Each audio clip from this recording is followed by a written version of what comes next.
What's going on, guys? It's your huggable hipster here, and welcome back to today's video where I show you guys how to mentally get through Death Stranding.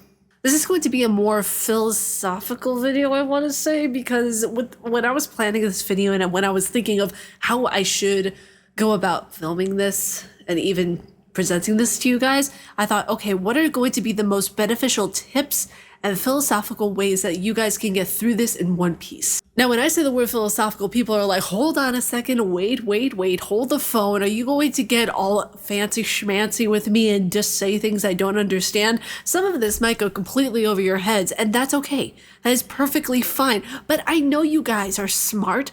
I know you guys are the smartest of the cookies, so that's why I made this video, because I am not underestimating your intelligence. And I'm gonna go a step further. I'm gonna retract what I said in the thing before of this going over your heads, because it probably won't. You guys will probably get this, but it's up to you to choose, okay? You gotta be like Neo from the Matrix. You have to be one with the batteries and learn how to go through the agents and all the stuff. Step number one, it may seem simple, but really it's understanding yourself well enough to know, is this even a game you want to play? So tip number one, know what you're getting yourself into, because this is Hideo Kojima we're talking about. This game is deep-rooted in psychology and philosophy and so many different underpinnings about death, about death's waiting room, all the different things that make one philosophical journey, even though it might look like a walking simulator. I freaking hate whenever people call Death Stranding a walking simulator. Whenever people call Death Stranding a walking simulator, it basically kind of diminishes what the value of the game is, and that's all people listen to. And I'm really happy, by the way, that the game is kind of like getting its own renaissance. It's getting a new uprising, and I live for that. Tip number one with knowing what you're getting yourself into is basically reading up about the game. Know that it is a long game, okay? I know that there are some people who can get it done in a weekend, and you know what?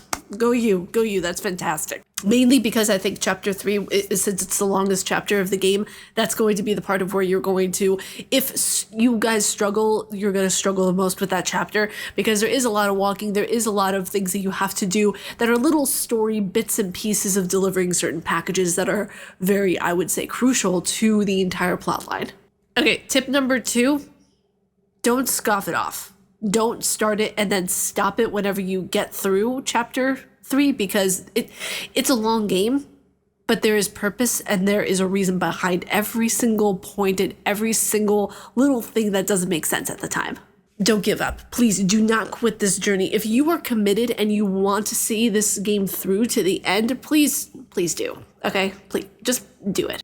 Now, there is an exception to this rule. If you truly feel like, man, I cannot get through this, I'm finding it boring, I'm finding it repetitive, whatever reason that is for you, because every reason that a person wants to stop a video game, completely valid.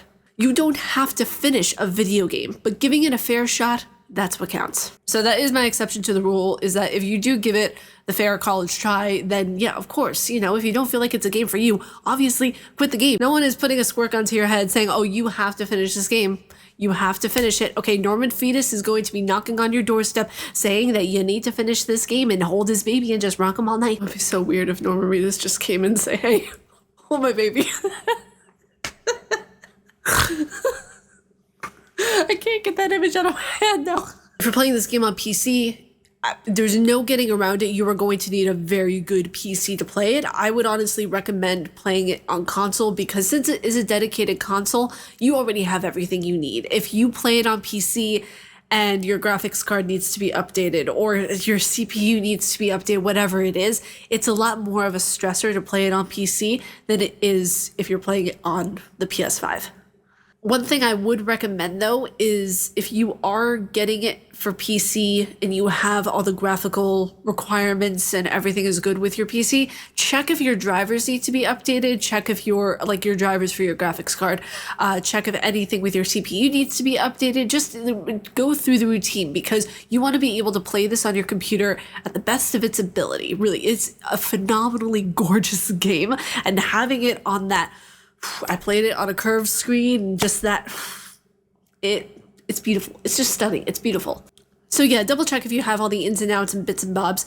The other thing that I want to go into, and this actually goes into the next tip, not getting overwhelmed. Because trust me, whenever it comes to games like this that are, huge but a concentrated story, it's easy to get lost in the fine details. I was first starting this game, I was a bit confused. The storyline was kind of all over the place at the beginning. I was like, okay, wait, so Emily is this, but she's also this, and Sam does this, but he's also a repatriate, and oh my god.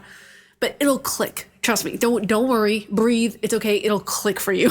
It's one of those games of where you need to be able to look behind the curtain, if that makes sense, of the story. It's not, everything isn't what it seems.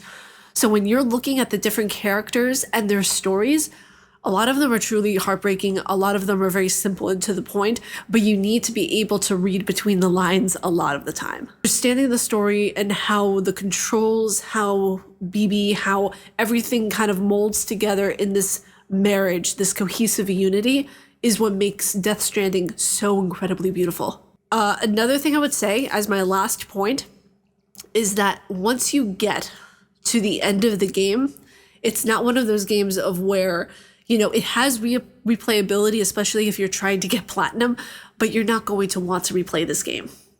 And I think that is the best part about it, because it has a specific message, it has a specific story, and I feel like once that story is told, the player doesn't feel like they have the need to go in and replay any of it. You know, they may go back in for platinum and all that kind of stuff, but to replay the entire game, there's no need for that.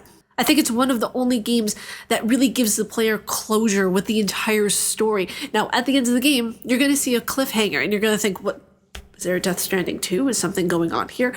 But other than that, it gives everything, you know, it gives everything to the player. It really tells a truly beautiful and unique story. So please hang in there with it. Okay, like I said, chapter 3 is the longest one you're going to experience in the game. So as long as you bear through with that chapter and understand that you need to read between the lines, understand the characters for more than just characters in a video game, understand them as if they were human beings to an extent. I know that sounds kind of weird, but go with me on. When you get to certain points in the game, you're going to feel like bawling your eyes out. I'm not even joking.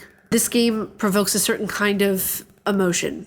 It provokes a certain kind of feeling that I don't want to explain it too much because I don't want to give any spoilers away. So just be prepared to be emotionally probed, if you will.